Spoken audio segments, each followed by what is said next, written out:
This is where people get in trouble on the Morby method, is that they go do deals, they pull in $2 million in cash, but then there's no money coming in on the deal for 5 years.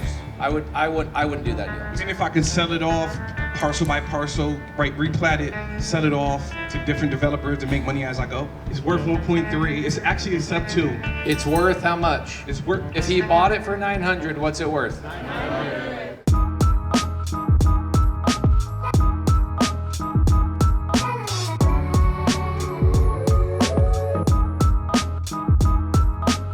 Can I teach you guys what equity is? You guys think you know what equity is. If he's the buyer of the deal, then what is the deal worth? What he paid, not what he thinks it's worth. Because if it was worth more, then somebody else would have paid it. It ain't worth more, it's worth what you paid for it. So people go, I got built-in equity. I'm like, then why did it sell for that?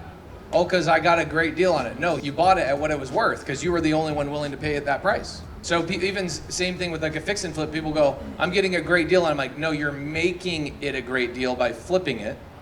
But what you bought it at is at full retail. What a lot of people don't realize is like when you buy a flip, let's say I buy a house at 200 that I can sell for 500. People go, the house is worth 500. I'm like, no, it's worth 200. Yeah. You have to go force equity and turn it into 500, right? So what you bought it for at 879? At 879, the based on comps, I'm saying based on the comps, yeah, prices that fit that same exact property in that area, in that multi-million dollar area, sell for about 1.2, 1.1. Okay. But this is a 3-bedroom, those are 4 bedrooms. So I'm forcing value by adding 1,000 square feet using some of this. Okay, cool. So you're buying it at what it's currently worth. Mm-hmm. You will then force value and then do something with it. It'll be 1.4 and then I'll refinance at 80%. I don't like co-living at anything in the luxury market. I would stay away from it. This also sounds like it might have an HOA. No HOA. It's right outside of a gated community, but it's interesting. Okay. No HOA.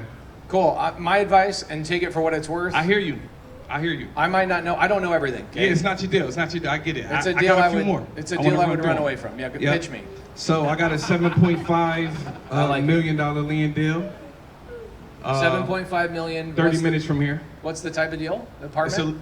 No, just 40 acres. Okay, what are you gonna do? Mixed use commercial, residential. So you're gonna build residential. I want to partner with a developer. I want to get someone to co-sign or. Who knows a developer here in Dallas? 7.5 million. 30% to the seller, 10-year balloon, 4-year payments deferred.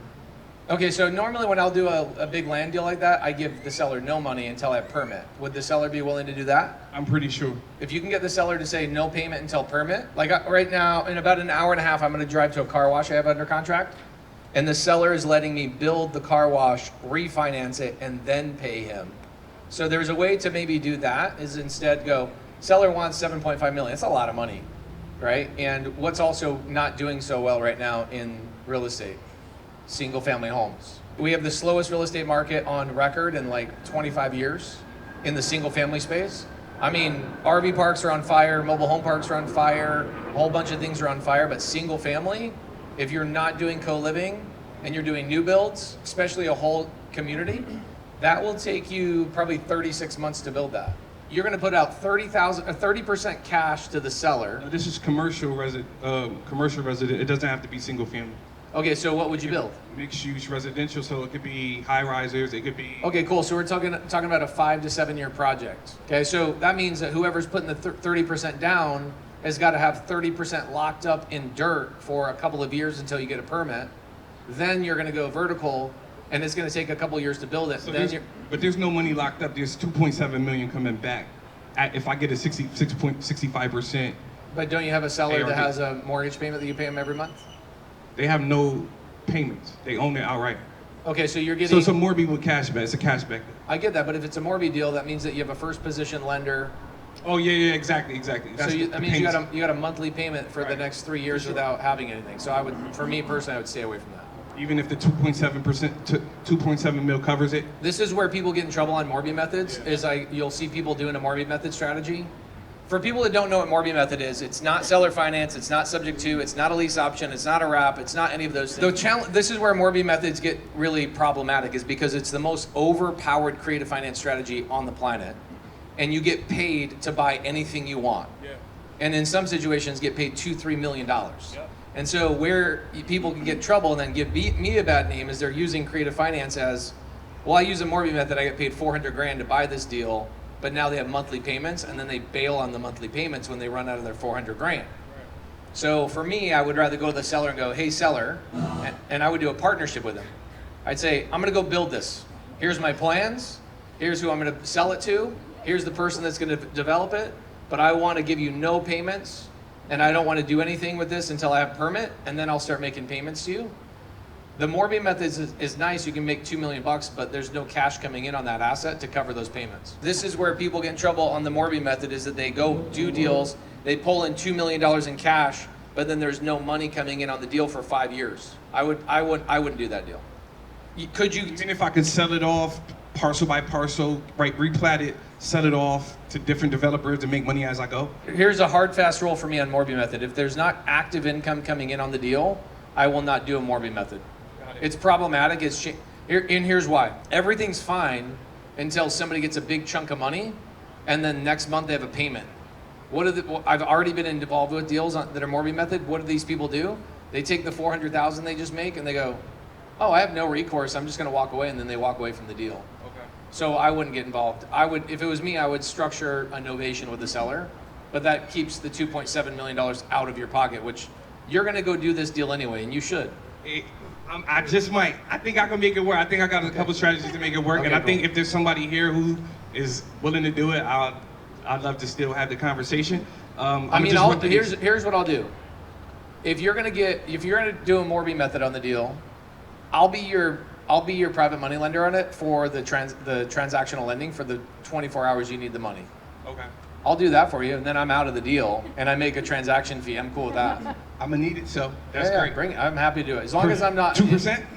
Yeah, I'll do it for 2%. All right, let's go. Okay, I know this is not your buy box. I just want to run through it just so anybody who may want to partner. Looking for a credit sponsor on a Farmersville deal, $900,000 purchase price. It's worth 1.3. It's actually a sub 2. It's worth how much? It's worth what it could go for in what the market decides. If he bought it for 900, what's it worth? 900. What can it be worth after he does something to it? 1.3. It could be worth 1.3, 1.4. What I actually mean is I'm taking over. This is actually a sub 2, so I'm taking over a $956,000 balance, but Okay, she paid it down from 1.3. What do we make on this deal? It's a sub 4.5% deal. Okay, so who's the customer paying me? How do I get paid on this deal? Wrapping. There's 3 structures on the property. The main one is a luxury. Okay. Smaller ADU in the back. Bro, are you just specializing in the That's it. obscure stuff? That's it. If I can't get cash back up front, I don't want it. If it's not a luxury, Okay. where I could charge high rent, I got a 4.5. Why do you need a credit sponsor on a sub 2 deal? I don't necessarily need it, but I actually I use it wrong. I'm looking for a JV partner, someone who could bring cash in. Okay, so you need the entry fee. Exactly, it's 100,000. And then what are you gonna do to make money on it? Is it co-living or a single family? You're gonna wrap It it. could be single. Again, there's 3 structures on the lot. There's room to build more. The main property is nice, very luxurious. Okay, cool.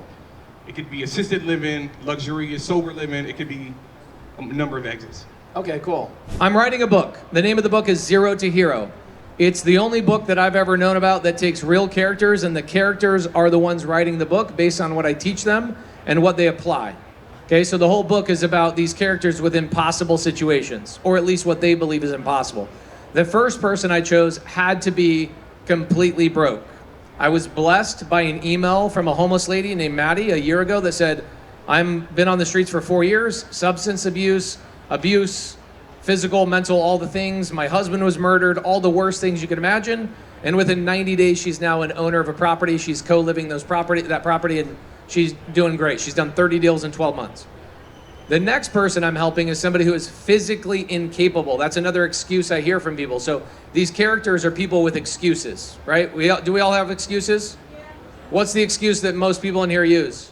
I don't have time, but I don't have money. I'm busy, I have no money. Those are both excuses, right? So Maddie did no money, right? Can anybody ever come to me and go, I have no money, I can't do a deal ever again? If you do, you'll get punched right in the Adam's apple. You won't, but in my mind, I'll be thinking about it. Okay, so the next person I'm helping is a lady who has multiple sclerosis. Her husband was not killed, but he died 3 years ago from dementia. and I'm moving to her town for a week, and I will go 0 to hero, no leads, no money, no budget, no credit, no nothing, and in a week, we'll have 2 to 3 co-living properties in her portfolio with no money out of her pocket. Who's gonna be there for that? Okay, so all the people that are physically gonna be there get to watch me do this in person, and they get to pair up with other people and just follow the instructions and do it for an entire week. So even if you don't get selected, did you get selected? But you're still gonna be there? And you're still gonna get the value? You don't need, you could watch me do it and then you guys can do it too, right? Okay, so I would look into that as well. The next 8 characters I have are somebody outside of the country, a busy mother, a busy father, somebody who feels like they're too old. I want somebody that's over 70 years old, preferably 90. I want it starting with a 9. And then also somebody that feels like college is not a good fit for me, which I think is probably the right thing for you. You're probably like, college isn't for me. So yes, I'm looking for that. We are announcing how I'm gonna claim the next people in the next 30 days. So follow my Instagram and we'll be posting it on there. I'm gonna have a website, it's completely free. Just stay tuned.